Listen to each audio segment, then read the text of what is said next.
Telugu Desam party అధిష్టానం అన్నమయ్య జిల్లా అధ్యక్షుడిగా సుగవాసి ప్రసాద్ బాబును నియమించింది.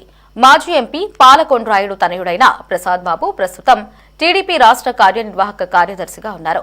సుదీర్ఘకాలంగా పార్టీలో కొనసాగుతున్న ఆయనకు సామాజిక సమీకరణాల నేపథ్యంలో ఈ పదవి లభించినట్లు పార్టీ వర్గాలు తెలిపాయి.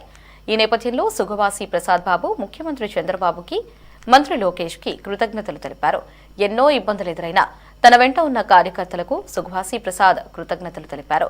ముఖ్యమంత్రి చంద్రబాబు తనపై పెట్టిన బాధ్యతను నెరవేరుస్తానని స్పష్టం చేశారు. ఈరోజు నిజంగా చాలా సంతోషకరం. ఎన్నో ఏండ్ల నుంచి పార్టీలో ఉన్నాం.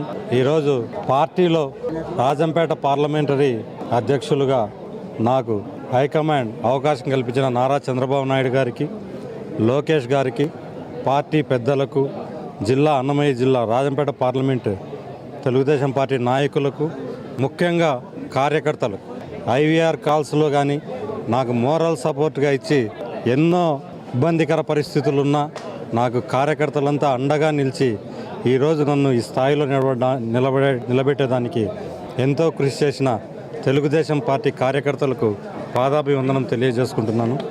నా మీద ఎంతో నమ్మకంతో పార్టీ అధినాయకులు నాకు ఈ బాధ్యత అప్పచెప్పారు.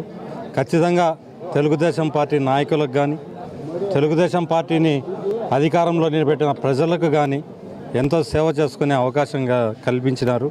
తప్పకుండా పార్టీకి, కార్యకర్తలకు వారధిగా పనిచేస్తూ ప్రతి ఒక్క కార్యకర్తకు న్యాయం జరిగేటట్లుగా నేను ప్రయత్నం చేస్తానని మనస్ఫూర్తిగా తెలియజేసుకుంటూ